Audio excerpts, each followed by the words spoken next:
Muy buenas tardes, hermanos. Dios les bendiga.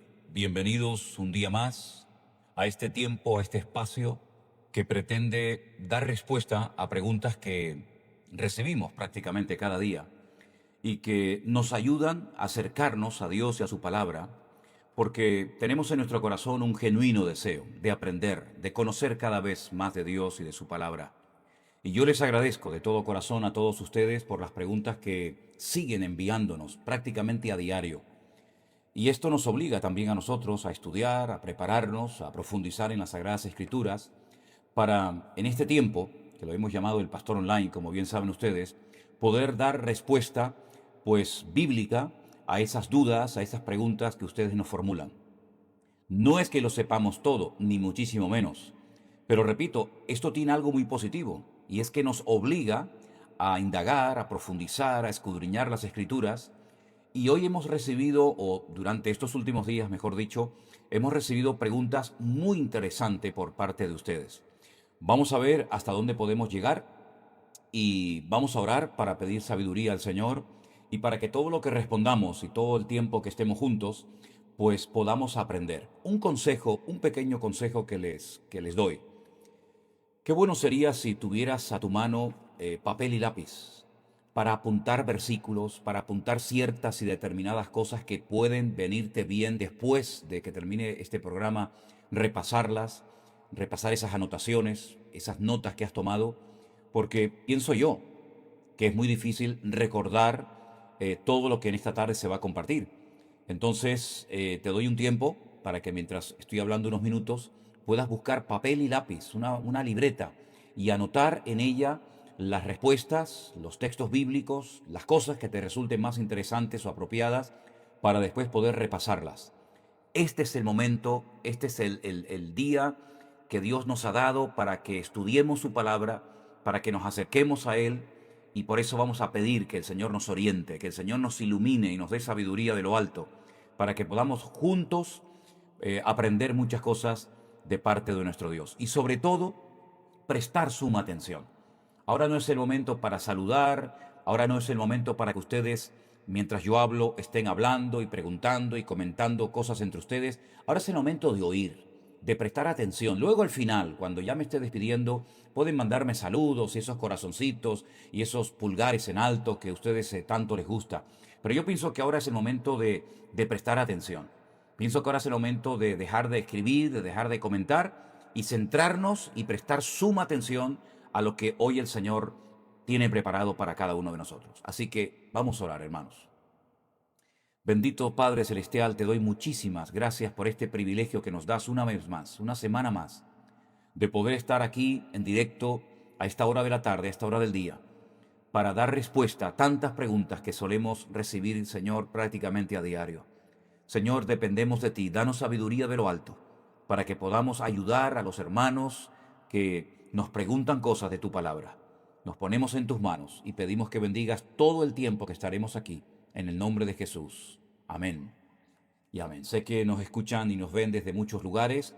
Comprueben la hora que tienen en este momento en su país, para que sepan que todos los lunes a esta hora, a las 6 en punto de la tarde, aunque ya pasan algunos minutos, estaremos aquí siempre. Ya lo venimos haciendo desde el año pasado y ya se ha convertido, digamos, en algo habitual que una vez a la semana hagamos un alto en el camino para estudiar juntos la palabra de Dios. Y voy a dar respuesta a la primera pregunta que hemos recibido por parte de Lorena. Ella dice que leyendo y queriendo aprender cada día más de la palabra de Dios, ha llegado a ese pasaje de Romanos capítulo 3, desde el versículo 1 al versículo 8. Y ella pregunta, ¿Pablo está hablando de la ley? Porque no entiendo nada, dice. Bueno, vamos a ver, el capítulo 3 de la carta de Pablo a los romanos, que dicho sea de paso, la carta de Pablo a los romanos es una carta muy interesante y que contiene enseñanzas muy profundas, y además hay que conocer mucho y bien el Antiguo Testamento para poder entender muchas de las cosas que Pablo está hablando aquí, porque sus destinatarios, aunque la carta se llama la carta de Pablo a los romanos, realmente le estaba escribiendo a los judíos de la iglesia de Roma. La mayoría de los hermanos que se congregaban en esa congregación eran judíos. Muchos de ellos, dice algunos comentarios, que se habían convertido durante el día de Pentecostés en Jerusalén. Por lo tanto, eran conocedores de las Sagradas Escrituras. Ellos conocían perfectamente las Escrituras del Antiguo Testamento. Y por eso Pablo toca temas que, a menos que se conozca el Antiguo Testamento, va a ser muy difícil poder entender ciertas y determinadas cosas. Porque habla de personajes, uno de ellos, por ejemplo, Abraham y otros, que si no conoces la vida, la trayectoria de esos grandes hombres de Dios, pues te vas a enterar poco o prácticamente nada de lo que Pablo está tratando de compartir. El capítulo 3 de la carta de Pablo a los Romanos está encajado, si me permiten la expresión, dentro de otro capítulo, el capítulo 2. Pablo viene desarrollando un tema. Pablo está tocando diferentes temas, hablando de diferentes cosas, la ley, los judíos, los privilegios que tuvieron, la circuncisión, etcétera, etcétera. Y el capítulo 3, si ustedes observan en su Biblia, que espero que la tengan abierta por Romanos capítulo 3, encima del capítulo 3 no se ha puesto ningún título, porque realmente el tema que viene tratando Pablo lo viene exponiendo, lo viene desarrollando desde el capítulo 2. Pablo está hablando acerca de la ley, la finalidad que tenía la ley, los objetivos que tenía la ley de Moisés. Y él está tocando diferentes temas. Por ejemplo, una de las cosas que él habla es acerca de la circuncisión, la verdadera circuncisión, no la que se hace en carne, sino la del corazón, ¿verdad? Y Pablo está desarrollando unos temas muy interesantes para llevar a su audiencia y a los lectores de su carta en el futuro al terreno de que la ley tenía unos objetivos. El principal era mentalizar, preparar al pueblo de Israel para que cuando llegara el Mesías, él que sería el único ser humano en toda la historia de la humanidad, que cumpliría con todas las exigencias de la ley, pudieran reconocer que la ley no era una meta, un objetivo a alcanzar, sino un medio para llegar a Cristo. Porque la ley, la Torá, que son los primeros 5 libros de la Biblia, Génesis, Éxodo, Levítico, Números y Deuteronomio, sin Cristo está vacía. ¿A dónde apunta la ley? ¿Cuál es el objetivo de la ley? Llevarnos a Cristo, que es el objetivo, la estación, permítame la palabra, final de la ley. Todos los sacrificios, el tabernáculo, todo lo que recibieron durante el período en el desierto, todo eso apunta a Cristo. Nadie podía cumplir esa ley, porque es una ley perfecta, una ley que expresa el corazón de Dios para ese momento, para el pueblo de Israel, y la ley, repito, no era una meta, era un medio para poder alcanzar unos objetivos. Ahora bien, usted dice que no entiende lo que Pablo está tratando ahí. Bueno, es que yo lo acabo de decir, es que hay que conocer muy bien el Antiguo Testamento para poder entender lo que Pablo está desarrollando en ese pasaje. Por ejemplo, cuando él dice en el capítulo 3, verso 1, ¿qué ventaja tiene pues el judío? ¿O qué aprovecha la circuncisión? Son 2 preguntas. Dice, mucho. En todas maneras, primero, ciertamente porque les ha sido confiada la palabra de Dios. ¿Quién recibió la palabra de Dios? ¿Los filisteos? ¿Los jebuseos? ¿Los amonitas? No, la recibió el pueblo de Israel. Y ellos la conservaron, la transmitieron de generación en generación, ¿verdad? Y le estaremos eternamente agradecidos al pueblo de Israel porque ellos recibieron la palabra y la transmitieron y ha llegado hasta nuestros días. Y gracias a Dios, que además tenemos la bendición y el privilegio de poder leerla en nuestro idioma principal, ¿no? Entonces dice, ¿por qué entonces algunos de ellos han sido incrédulos?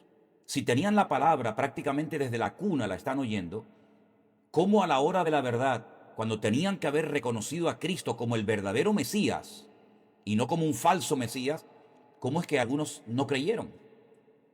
Y entonces Pablo dice, su incredulidad ha hecho nula la fidelidad de Dios en absoluto.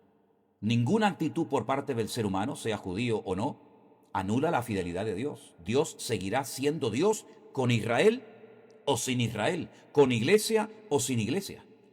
Yo lo he dicho muchas veces, puede sonar fuerte, pero es así. Dios a nosotros no nos necesita para nada. Nosotros a Él para todo. Nosotros separados de Él no somos nada.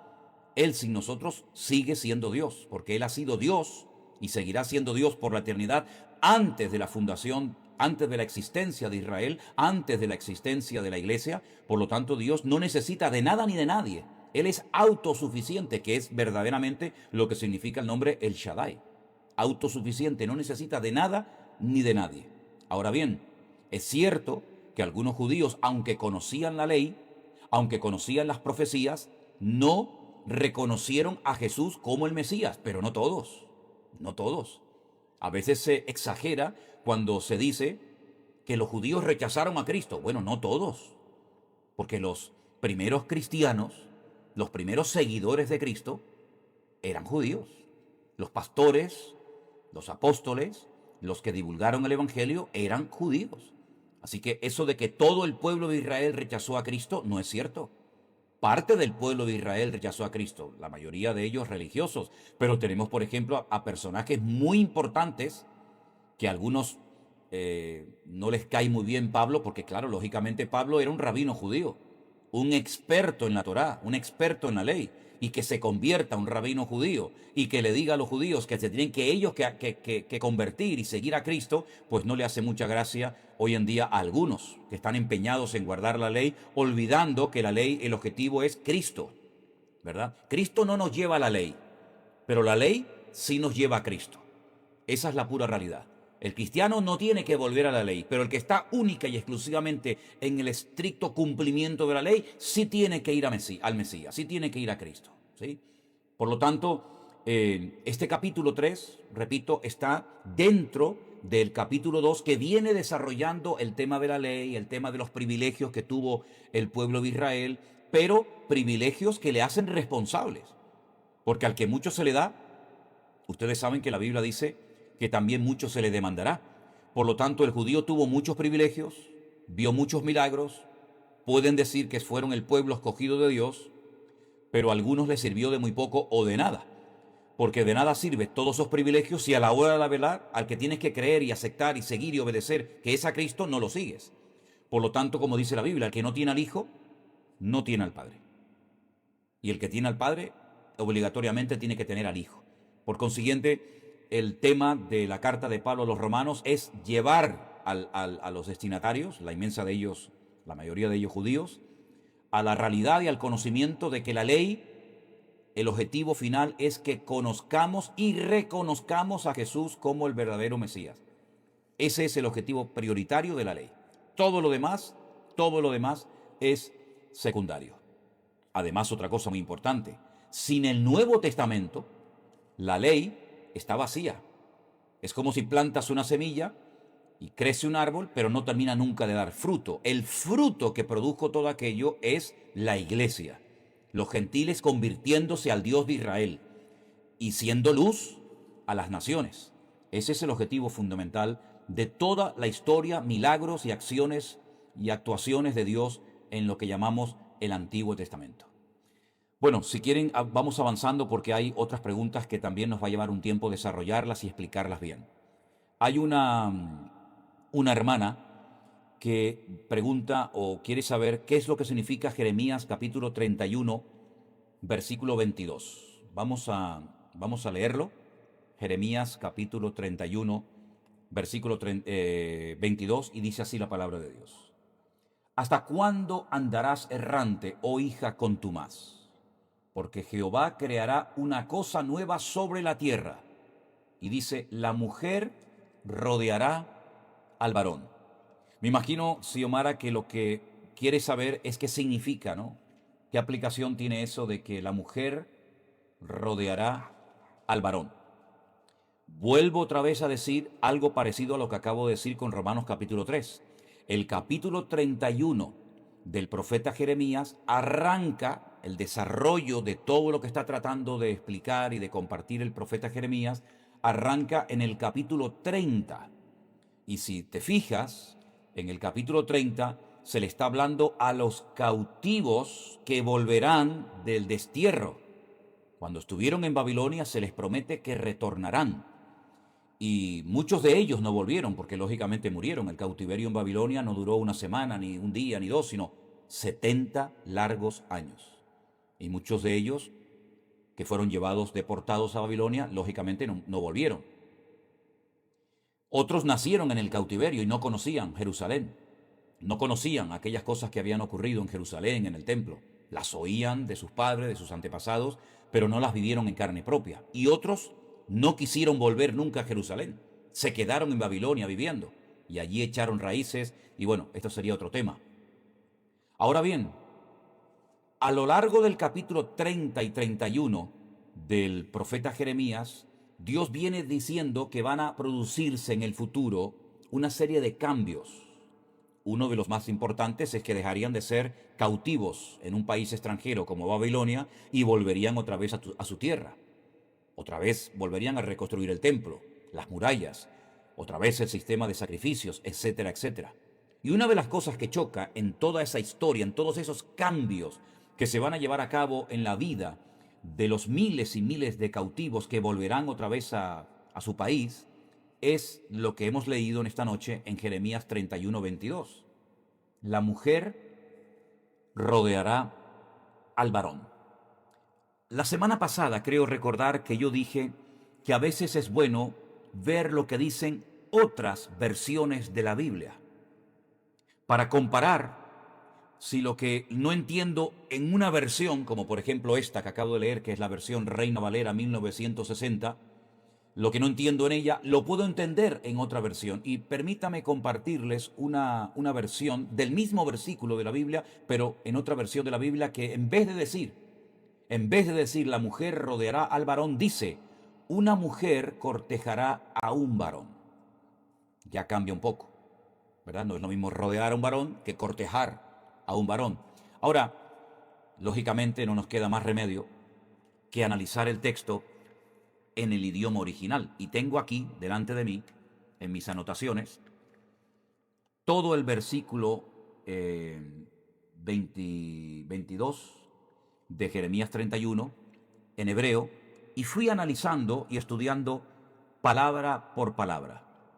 Analicemos la frase que dice, la mujer rodeará al varón. La frase en hebreo diría, Nekevá tesovev gaver.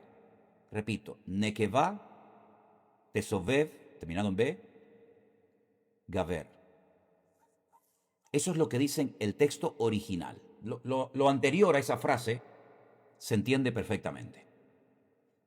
Varias personalidades, varios eruditos de la Biblia, como fueron, por ejemplo, Cipriano, Agustín, Jerónimo, etc., ellos entendieron que en este texto se hacía una referencia a la encarnación de Cristo por medio de la Virgen María. Pero con todos mis respetos hacia estos personajes, estaban totalmente equivocados, porque aquí no aparece la Virgen María por ninguna parte. Por lo tanto, la explicación que dieron en su generación, en su época, es totalmente equivocada. Porque la palabra nekevá, que es la que en este versículo se traduce por la palabra mujer, en ningún momento nekevá en hebreo significa virgen. No significa virgen. Por lo tanto, no vamos a meter la virgen donde no está. Por otra parte, el verbo rodear, que es el verbo hebreo sabá, pone a un lado la idea de concebir. No tiene nada que ver concebir, ni tiene nada que ver María, ni tiene nada que ver una virgen. Por lo tanto, tenemos que ir descartando explicaciones al texto que se han dado erróneamente a lo largo de la historia. La referencia a vírgenes, que se da, por ejemplo, en el versículo 4, podemos ver que esa virgen que se menciona en el versículo 4, permítame que se lo lea, estamos en Jeremías capítulo 31, versículo 4, aún te edificaré y serás edificada, oh Virgen de Jerusalén, de Israel, perdón, oh Virgen de Israel. Todavía serás adornada con tus panderos y saldrás en alegres danzas. Cuando se menciona la palabra virgen en ese versículo, está hablando de Israel, no está hablando de la Virgen María. Ahora, en el contexto del capítulo 31 de Jeremías está hablando de Israel, del pueblo de Israel, y para hacer una correcta exégesis, es decir, para poder extraer el significado profundo, genuino y real del texto, tenemos que analizar el significado de las palabras. Y no aparece ni la palabra virgen, ni la palabra concebir, nada que ver en esta palabra nekebá, que significa, repito, mujer. Ahora bien, se habla de una mujer, no de un individuo, no de una persona, ni de un hombre ni de una mujer, sino de un colectivo, ¿verdad? Por lo tanto, tenemos que partir de la base de que se habla de una relación nueva y fresca, una relación de proximidad que Israel tendrá con su marido, con su Dios. De eso es lo que está hablando el texto, ¿verdad? La mujer, que es Israel, va a entrar en una relación de intimidad con su marido, que es el pueblo de Israel. Es diciendo, la Virgen de Israel, mi amada, mi novia, mi esposa, Israel, como se le llama en el Antiguo Testamento al pueblo de Israel, que me ha sido infiel y que por eso la he llevado al cautiverio, volverá a mí y me rodeará y estará junto a mi corazón. Y presten mucha atención a todas estas explicaciones, porque luego cuando respondamos a una pregunta que una hermana nos hace acerca del libro del Cantar de los Cantares, va a venir muy bien recordar lo que estoy explicando ahora. Entonces Israel volvería del cautiverio y se acercaría a Dios y tendría una relación de más intimidad y de más comunión con su Dios. Entonces, el contexto de Jeremías capítulo 31 habla acerca de Israel, de cómo volvería otra vez a estar cerca, porque realmente la traducción más correcta no sería que la mujer cortejará al hombre, sino que la mujer, Israel, se acercará, rodeará, abrazará, ¿verdad? Tendrá comunión con el varón, y en este caso el varón representa a Dios, la comunión de la iglesia, de Israel con su amado, con su Señor. Y ahí es donde yo quiero hacer un pequeño alto en el camino, después de dar una breve explicación sobre este texto. Cuando alguien dice, bueno, yo no entiendo el propósito del libro del Cantar de los Cantares en la Biblia. Dice, porque no extraigo prácticamente nada de ese libro y no lo entiendo. Bueno, el que usted no entienda el objetivo del libro del Cantar de los Cantares en la Biblia no significa de que el libro del Cantar de los Cantares no tiene por qué estar en la Biblia. El libro del Cantar de los Cantares es una relación real que hubo entre el rey Salomón y una mujer de la cual estaba locamente enamorado. Es el relato de una relación de amor genuino y verdadero entre Salomón, el amado, y la sulamita, que en este caso es la amada. Ahora, solamente el libro del Cantar de los Cantares nos relata el amor apasionado de Salomón con aquella mujer. ¿Solamente es eso? ¿Es como una especie de novela rosa? No, es mucho más que eso.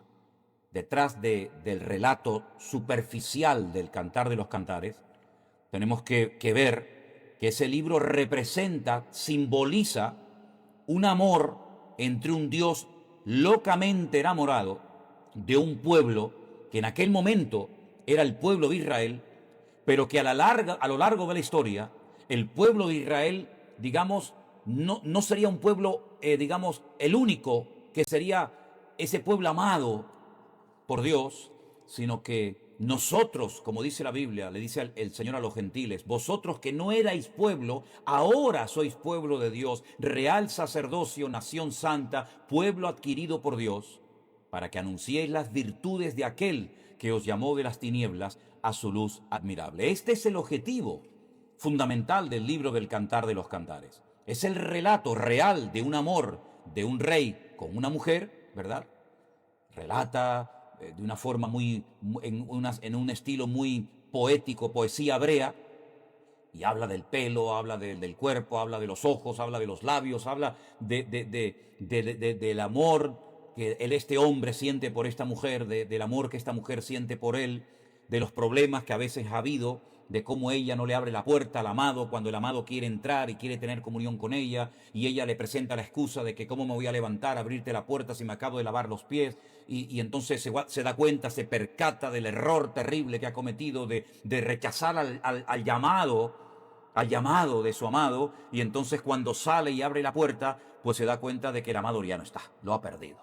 Como hay un momento en la historia en el que el pueblo de Israel perdió la presencia de Dios y la gloria de Dios se fue del templo y el pueblo de Israel quedó pues como esta mujer del libro del Cantar de los Cantares, desesperada, enferma de amor, como dice el libro, y entonces la mujer busca desesperadamente, y ahí enganchamos esa búsqueda desesperada de la amada del Cantar de los Cantares con Jeremías capítulo 31 verso 32, donde dice que la mujer rodeará al varón. Israel volverá desesperadamente a querer tener amor, a querer tener relación con su amado, y eso lo queremos unir, ¿verdad?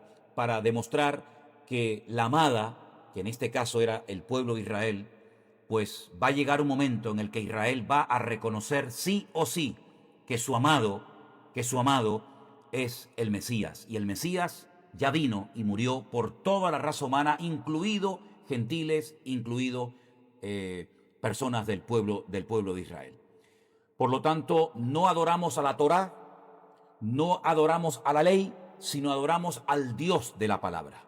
La palabra nos lleva a Dios y Dios nos lleva a su palabra, pero al Señor, tu Dios, adorarás y a Él solo servirás. No adoramos la Biblia, adoramos al Dios de la Biblia.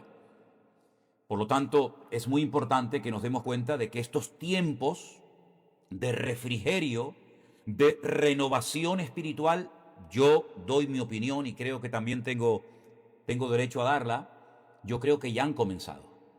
Sinceramente, yo creo que desde el año pasado, cuando comenzamos a vivir una vida diferente, hemos comenzado a tener una relación con Dios diferente y son miles, sí, hermanos, no exagero, miles de hermanos en todas partes del mundo, en muchas naciones de la tierra, que estaban fríos, que ya no se querían congregar, que salieron heridos y humillados de muchas congregaciones, que ya no tenían una iglesia cerca de su zona o de su ciudad o de su lugar donde habitan y viven de sana doctrina, y en medio de esta pandemia y con programas como este y seguramente otros más, pues han vuelto a sentir pasión por el Evangelio y amor por la palabra de Dios y deseo de aprender del Señor. Y para mí es un motivo de una alegría tremenda y nunca olvidaré, nunca en mi vida podré olvidar todo lo que Dios ha estado haciendo y continúa haciéndolo. Porque evidentemente no vamos a vivir eternamente y para siempre, por lo menos aquí en la tierra, ¿no? Pero sabemos que durante este tiempo muchos de ustedes que estaban, y no se enfaden ni se molesten conmigo, pero estaban fríos, estaban apartados de los caminos del Señor. Estaban ahí como mueble viejo que no sabían ni dónde meterse y no confiaban ya en pastores, ni en iglesias, ni en nada, ni en nadie. Ha vuelto a despertarse en el corazón de muchos de ustedes, gloria a Dios, un amor y una pasión por Cristo que no tiene límites. Y ha pasado ya, vamos ahora el mes que viene a celebrar un año desde aquellos primeros devocionales, desde aquellos primeros programas del Pastor Online.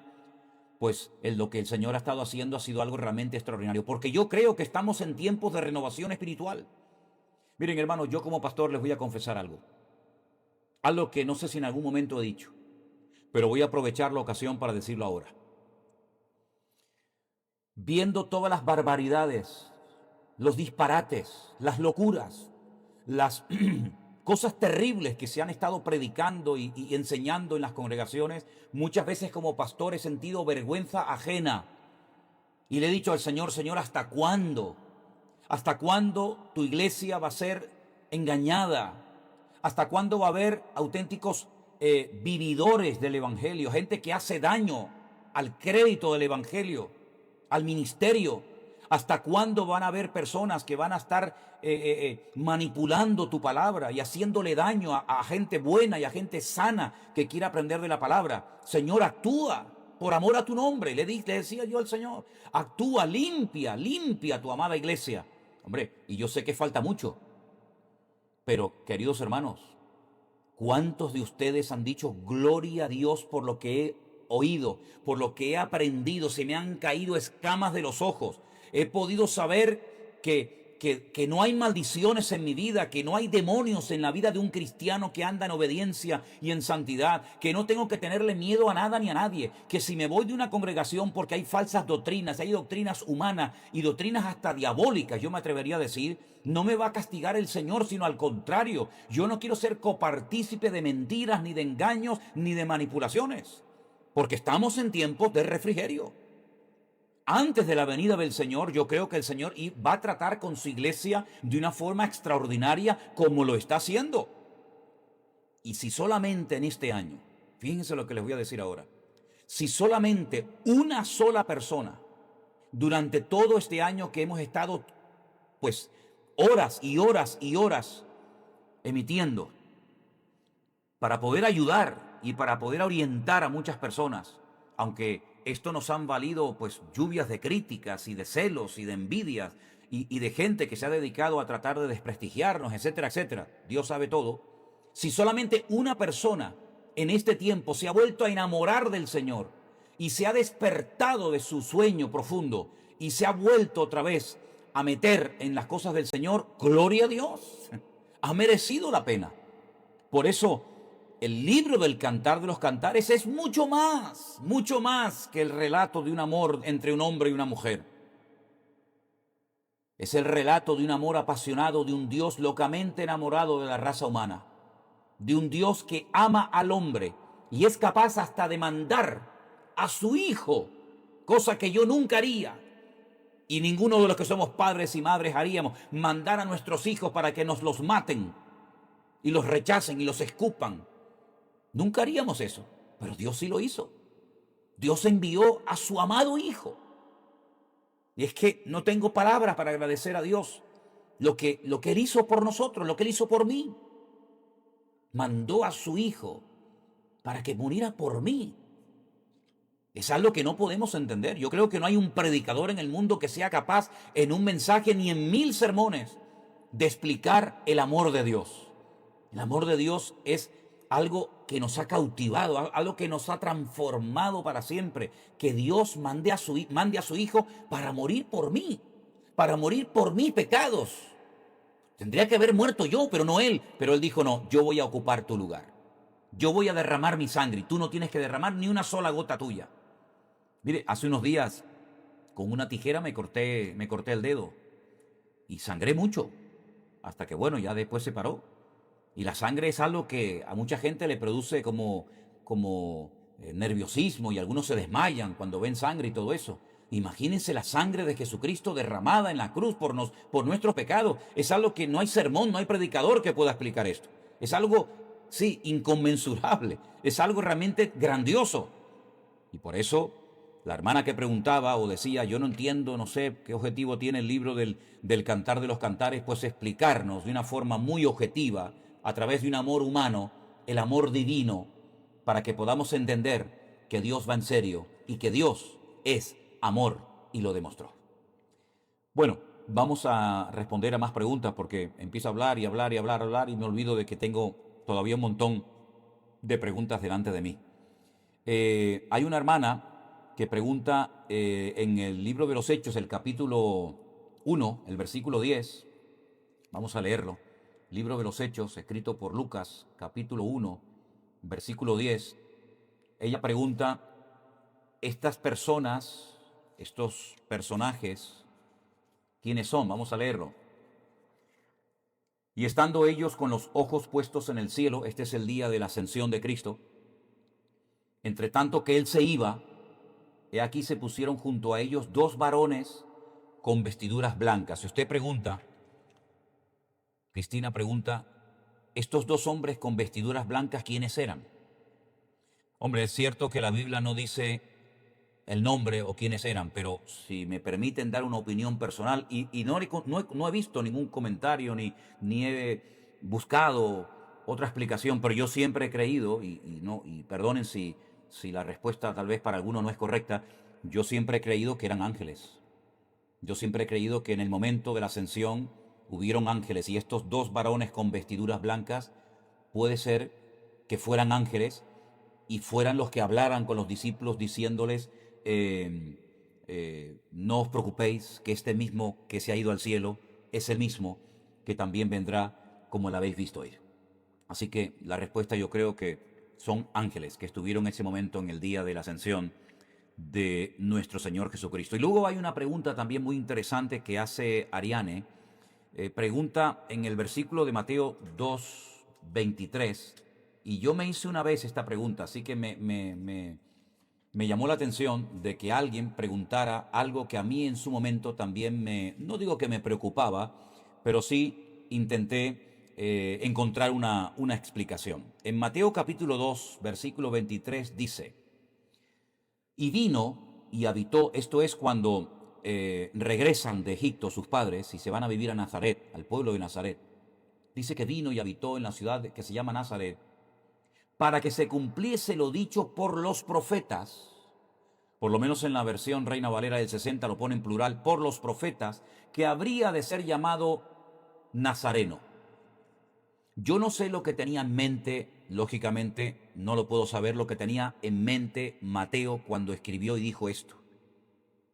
Pero los profetas, en plural, no dijeron, no hablaron de que él sería llamado Nazareno, porque viviría en Nazaret. Ya explicamos el otro día la diferencia entre Nazareo, que era aquel hombre que hacía un voto, ¿se acuerdan?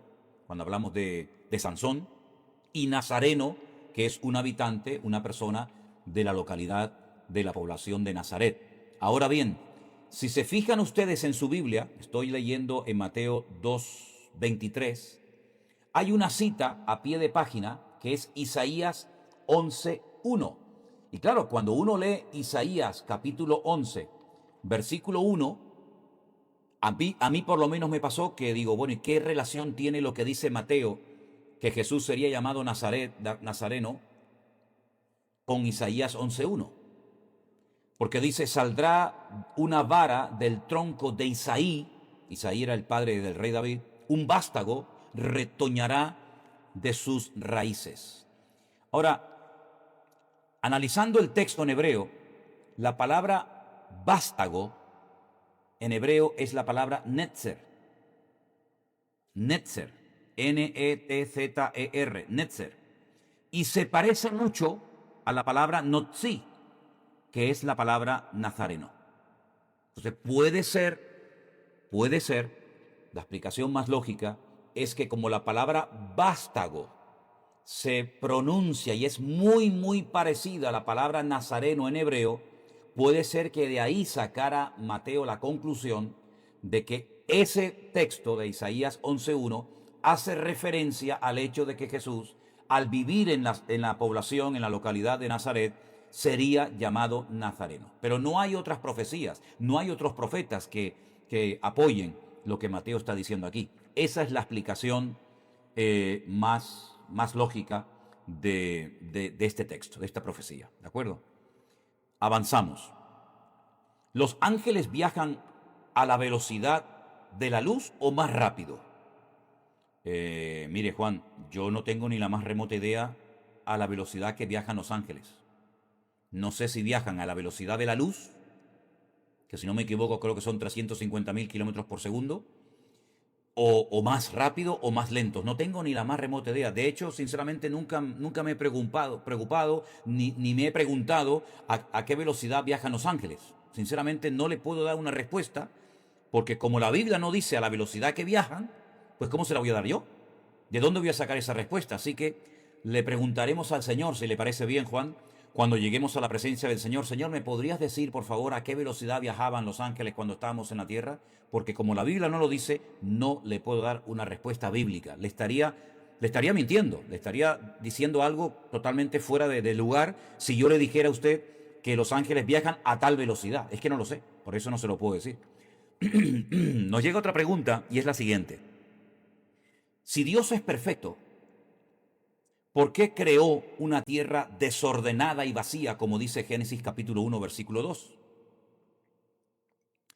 He leído que las palabras en el texto original son tohu y bohu, son tohu bobojo, sí, que significa sin adornos. No, tohu y babohu no significa sin adornos, significa otra cosa. Y dice que no es lo mismo que desorden. En Primera de Corintios capítulo 14, verso 33 dice, porque Dios no es un Dios de desorden. Bueno, eso no dice Primera de Corintios 14, 33. La Biblia no dice que Dios no es un Dios de desorden. La versión Reina Valera dice que no es un Dios de confusión, que es diferente. Dios no es un Dios de confusión, sino de paz. Bueno, para resumir, ¿me podría explicar por qué la Biblia dice que Dios creó una tierra desordenada y vacía? Es que la Biblia no dice eso. La Biblia dice que en el principio, o en un principio, Dios creó el cielo y la tierra. Y a continuación, el versículo 2 dice que la tierra, Él creó lo superior y lo inferior, ¿verdad? Y la tierra pasó a un estado de caos, pasó a un estado de desorden, pasó a un estado de oscuridad. Cambió completamente lo que Dios había creado en un principio. Porque si os dais cuenta, Génesis capítulo 1, más que el relato de una creación, aunque también hay partes de que Dios está creando, lo que realmente, si os dais cuenta, lo que Dios está haciendo es poner en orden la creación que ha sido desordenada, alterada, cambiada, y ahora explicaremos por qué. Los expertos, los comentaristas dicen que entre Génesis 1.1 y Génesis 1.2 algo pasó, algo sucedió, que la tierra ya no era lo que fue en un principio. Algunos atribuyen este caos, este desorden, estas tinieblas, lo atribuyen a la rebelión de Satanás, que fue arrojado a tierra, y entonces, bueno, se produjo un caos en la tierra a raíz de la caída de Satanás. Es lo que suelen decir. Ahora, a esta persona que ha hecho, que no me ponen su nombre, pero a esta persona que ha hecho esta pregunta, yo le voy a dar un versículo. Y de hecho sería bueno que todos ustedes lo anotaran y que después lo leyeran. La palabra tohu y tohu babohu, que son las que se traducen por desordenada y vacía, que son casi podríamos decir dos palabras sinónimas. Aunque son dos palabras, pero son como palabras que casi quieren decir lo mismo. Es una expresión de asombro, como diciendo, lo que ha sucedido, ¿cómo está esto? ¿Verdad? Porque es que una incoherencia que esté vacía y se diría que esté desordenada. En Jeremías 4:23, repito, en Jeremías 4:23, esas dos palabras que aparecen en Génesis 1:2 también están. Entonces lean Jeremías 4:23 a ver cómo se tradujeron ahí esas dos palabras, que son exactamente las mismas que aparecen en Génesis capítulo 1, versículo 2. Dios está poniendo en orden el mundo. Dios separa las aguas de arriba de las aguas de abajo. No está creando las aguas, luego ya existían. Y cuando separa las aguas, y unas se quedan arriba y otras se quedan abajo, sale la tierra, luego la tierra ya estaba. Entonces Dios está creando, Dios está poniendo en orden una creación que ha sido alterada, y una vez que ya la adorna, como dice usted, y una vez que Dios ya la ordena, y una vez que da órdenes, ¿verdad? Y una vez que Dios pone cada cosa en su sitio y vio Dios que todo estaba otra vez en equilibrio y en una armonía y en una perfección absoluta, es cuando crea al hombre, ¿verdad? Y le dice al hombre, ahí tienes esto para que lo cuides, para que disfrutes de esta tierra hermosa, preciosa, con un clima perfecto, con una naturaleza equilibrada, etcétera, etcétera. Y se la entrega al hombre para que éste, vamos a decir, como representante de Dios, se haga cargo de la creación de Dios. Que, dicho sea de paso, el hombre lo ha hecho fatal, porque no hay más daños en la creación producidos por el hombre que no nos dejen de asombrar, porque realmente el hombre se está cargando su propio planeta, y la casa donde vivimos, el hombre cada vez la está deteriorando cada vez más. Así que no es que Dios creara una tierra desordenada, vacía, en caos, en tiniebla, no, sino que algo ocurrió, no sabemos exactamente qué, que lo alteró todo, pero Dios todo lo creó perfecto y en orden. ¿De acuerdo? Bueno, vamos a responder a otra pregunta. Una hermana, Leticia, pregunta, basándose en Números capítulo 27, ¿qué es eso de consultar a Dios por medio de Urim y Tumim? Urim y Tumim, luces y perfecciones. Eso, luz y perfección son lo que significan esas palabras, ¿verdad? Pues eran dos piedras que llevaba en una bolsita dentro del pectoral el sumo sacerdote, ¿verdad? Aparte de las piedras que llevaba en el pecho con los nombres de las 12 tribus de Israel, él llevaba dos piedras que se llamaban Urim y Tumim y que se usaban en momentos de necesidad de una respuesta rápida. Algunos opinan que una piedra podía ser de color blanca y la otra de color negro. Digamos que la blanca era el sí, el negro era el no, o viceversa, da igual. Y entonces cuando había que consultar a Dios por una respuesta rápida, no había tiempo para orar mucho tiempo, no había tiempo para ayunar, no había tiempo para esperar, porque se nos podía venir encima el enemigo, la tragedia, se consultaba con Urim y Tumim, esas dos piedras que representaban el sí y el no, para obtener una respuesta rápida de parte de Dios. Eso es lo que era Urim y Tumim. También dicen otros que esas piedras se iluminaban y reflejaban las letras del Aleph Bet, de las 22 letras del alfabeto hebreo, pero bueno, eso ya sería harina de otro costal, como dicen algunas personas. La posición de Satanás en Apocalipsis, en los Evangelios, a lo que nos cuenta la Biblia acerca de Satanás, cómo entraba, cómo accedía a la presencia de Dios en el libro de Job, ha cambiado radicalmente. Es decir, en el libro de Job, Cristo, el Señor Jesucristo, aún no había muerto en la cruz, no había resucitado, por lo tanto, la posición, la situación de Satanás, la libertad, entre comillas, si me permiten la expresión, de Satanás en aquellos tiempos no tiene absolutamente nada que ver hoy en día. Satanás en aquel tiempo, bueno, pues campaba, digamos, a sus anchas, pero una vez que Cristo lo venció en la cruz del Calvario con herida de muerte, de la cual nunca se va a recuperar, Satanás ha perdido todos sus privilegios y ese acceso y esa libertad que tenía.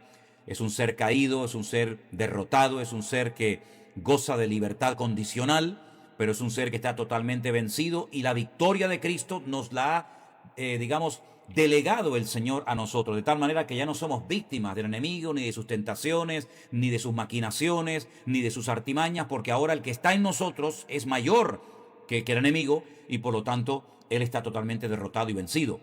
Anda suelto, no está atado en el infierno, no está destruido, está como un león, una especie de león rugiente, hambriento, buscando a quien devorar, pero es un ser amargado, es un ser frustrado, es un ser errante, sin familia, sin amigos, sin nada, que sabe que está condenado a muerte y que no tiene ninguna capacidad de poder destruir a la iglesia del Señor Jesucristo. Ninguna. Lo intenta y lo intenta y lo intenta, pero las puertas del infierno, es decir, él, Satanás, con todos sus secuaces, nunca podrán destruir a la iglesia de Cristo. Y miren que lo ha intentado, porque el Señor Jesucristo venció a Satanás con herida de muerte y nunca más, repito, se recuperará de ella. Por lo tanto, digamos, la posición de Satanás hoy en día es completamente diferente a la posición que él tenía, a los privilegios que él tenía antes de la crucifixión y de la muerte de nuestro Señor Jesucristo. Una pregunta que nos hace un hermano, una persona llamada José, es que cuando un carismático católico habla de su cambio por la renovación que le ha dado el Espíritu Santo, en realidad, ¿quién está actuando en este carismático católico? Bueno, yo creo que el Espíritu Santo puede obrar en carismáticos católicos y en evangélicos pentecostales y en evangélicos bautistas y en todo tipo de personas. Yo creo que el Espíritu Santo no tiene ninguna limitación a la hora de decir, uy, no puedo tocar el corazón de este ateo porque es ateo. O no puedo convencer de pecado, ni puedo obrar en la vida de este señor porque resulta que es un católico carismático, es un evangélico bautista, es un evangélico pentecostal. Yo creo que esas limitaciones nos las hemos inventado nosotros. Si un cristiano, o si como dice usted aquí, a ver, un carismático católico dice que el Espíritu Santo le ha renovado, bueno, pues la Biblia dice algo muy importante: por sus frutos los conoceréis. Yo puedo decir lo que quiera, pero si por sus frutos nos conocerán, veamos qué frutos, qué cambios ha producido lo que él dice que le ha cambiado y transformado. Es decir, no podemos decir, bueno, como es carismático católico, Dios no puede obrar en su vida. No hablemos así, porque estamos hablando sin darnos cuenta desde la plataforma de la soberbia y del orgullo, creyéndonos que como cristianos evangélicos Dios no puede tratar con católicos ni con ateos. Mira, si algo nos ha demostrado el Señor en este tiempo, desde el mes de marzo del año pasado hasta hoy, es que Dios ha roto muchos esquemas. Y no digo miles, porque probablemente exageraría, pero muchísimos católicos sinceros han llegado al convencimiento de la verdad. Y veo a muchos católicos que se han convertido de verdad más firmes y con las ideas más claras y más radicales para servir a Dios que muchos que se llaman cristianos evangélicos. Así que eso de que como soy cristiano evangélico, parece como que tengo el monopolio, tengo la exclusividad del Espíritu Santo y este señor, como dice que es carismático católico, bueno, pues vamos a ver el cambio que se ha producido. ¿O es que todos los cristianos evangélicos dan buen testimonio? Hago esta pregunta a ustedes que me están viendo y escuchando esta tarde. ¿Todos los cristianos evangélicos están dando en el mundo buen testimonio? Yo, gracias a Dios, que me convertí hace ya muchos años, pero hoy en día, con el mal testimonio que han dado y dan muchos cristianos, incluido gente que se llaman siervos de Dios, yo no me convertiría jamás en la vida, sino más bien me estarían vacunando en contra del Evangelio. Por lo tanto, vamos a quitarnos los títulos, vamos a quitarnos las etiquetas y vamos a dejar que el Espíritu Santo obre en los que Él quiera, como quiera y cuando quiera. Claro, automáticamente cuando decimos que es un católico carismático que dice que lo está transformando el Espíritu Santo y no lo puede hacer el Señor, ¿no puede hacer el Señor eso? ¿Quién le dijo a usted que el Señor no puede obrar y cambiar y transformar a un carismático católico?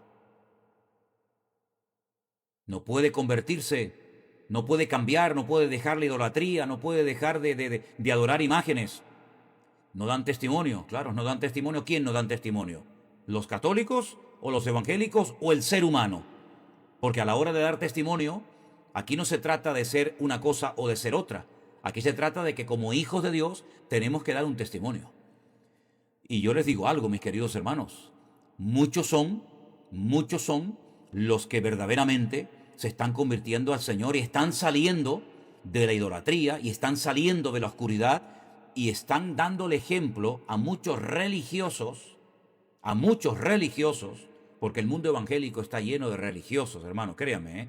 Hay una religiosidad tremenda, ese espíritu religioso de que como yo hablo en lenguas y yo doy el diezmo y yo hago esto y yo hago aquello, y hay un espíritu de religiosidad que yo lo llamo espíritu de orgullo. Es un espíritu de orgullo que nos hace sentirnos superiores a los demás. Eso es un pecado terrible.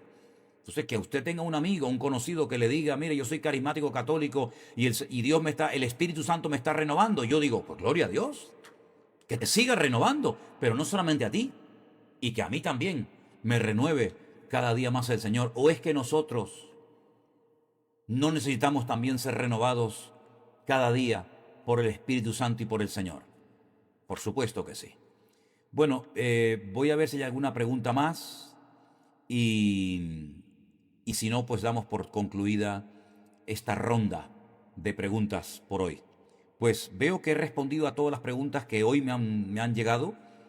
Seguramente a lo largo de la semana van a llegar más y como siempre haremos todo lo posible por estar el próximo lunes a esta misma hora, a las 6 de la tarde hora aquí en las Islas Canarias. Quiero darles las gracias a todos ustedes por haberse conectado. Sé que para muchos de ustedes son horas complicadas, sé que muchos de ustedes están trabajando, pero de verdad que Dios les bendiga por el esfuerzo que hacen, porque sois un ejemplo. Cuando a mí me escribe gente y me dice, pastor, ahora mismo yo estoy escuchando el devocional y son las 3 de la madrugada. Como me decía el otro día nuestro hermano Osman allí en Tierra Alta, en Colombia, pastor, son las 3 de la mañana y estoy esperando que empiece el devocional. Hermanos queridos, la verdad es que el ejemplo, el apoyo, el cariño que ustedes han demostrado y siguen demostrando hacia nosotros, yo no tengo palabras. Yo no tengo palabras para agradecerles todo lo que el Señor nos ha regalado y obsequiado durante todo este tiempo. Desde marzo, se lo decía el otro día a Elena, mi esposa, Dios nos cambió la vida. Hay un antes y un después en nuestra vida desde aquel confinamiento del 14 de marzo de 2020 a hoy. Hemos conocido a miles de hermanos, familias, gente extraordinaria. Hemos visto cómo el Señor ha obrado en centenares y en miles de personas que no conocemos personalmente, porque ustedes siempre juegan con ventaja, nos ven a nosotros, yo no veo a nadie, pero la verdad es que estamos tremendamente agradecidos con el Señor porque hemos aprendido juntos, hemos llorado juntos, hemos reído juntos, hemos disfrutado juntos y juntos estamos viendo la gloria del Señor y cómo el Señor está haciendo una obra maravillosa porque, como dije antes, estamos en tiempos de cambios, donde Dios está obrando en su iglesia como nunca antes. Y muchos cuando vuelvan a sus congregaciones ya no va a ser como antes, porque ahora han adquirido un conocimiento y saben unas cosas que antes no sabían. Y ahora nos hemos apegado a la palabra, de tal manera que en el momento en el que ustedes escuchen algo que no es bíblico, van a ver cómo van a tener una autoridad para poder reaccionar de una forma diferente y no decir amén, amén, amén a todo lo que se decía, porque ahora a la luz de la palabra de Dios podemos decir eso no es de Dios. Y toda la gloria se la daremos, por supuesto, se la daremos al Señor. ¿Qué les parece, hermanos, si terminamos con una oración en esta tarde? Intentaré poco a poco leer todos los comentarios que he ido recibiendo. Veo que no paran de entrar comentarios. Es imposible leerlos mientras estoy hablando, pero intentaré leerlos después detenidamente. Y además, como tengo una semana para leer todo lo que ustedes han escrito, pues los procuraré leer todos. Oramos al Señor, hermanos. Te doy muchísimas gracias, Dios mío, en esta tarde por este privilegio, esta oportunidad maravillosa que nos ha dado un día más de poder llegar a tantas vidas hambrientas y sedientas de tu presencia, de tu palabra. Ayúdanos a servirte, a conocerte cada día mejor, a esforzarnos, a permitir que tu Santo Espíritu traiga renovación a nuestra vida. Guarda nuestra vida como lo has hecho hasta el día de hoy. Danos salud y fortaleza física, espiritual y mental, y guarda a tu amada iglesia y bendícela y úsala como nunca antes lo has hecho. Sigue quebrantando corazones, sigue trayendo convicción de pecado a las vidas, para que veamos un despertar espiritual sin precedentes en nuestra generación. Gracias por todos los cambios que has producido y por todas las vidas que se han acercado y te han conocido a ti en este tiempo. Y te daremos como siempre toda la gloria y la honra a ti, en el nombre de Jesús. Amén y amén. Mis queridos hermanos, gracias a todos ustedes por sus oraciones, por su apoyo. Gracias a todos ustedes por su amor. Nos veremos mañana, si es posible, por la mañana en el devocional. Mañana seguiremos examinando a la luz de nuestro devocional diario diferentes temas, diferentes pasajes de la Biblia. Que el Señor les bendiga, que Él nos guarde y que tengan todos una buena tarde. Bendiciones, hermanos.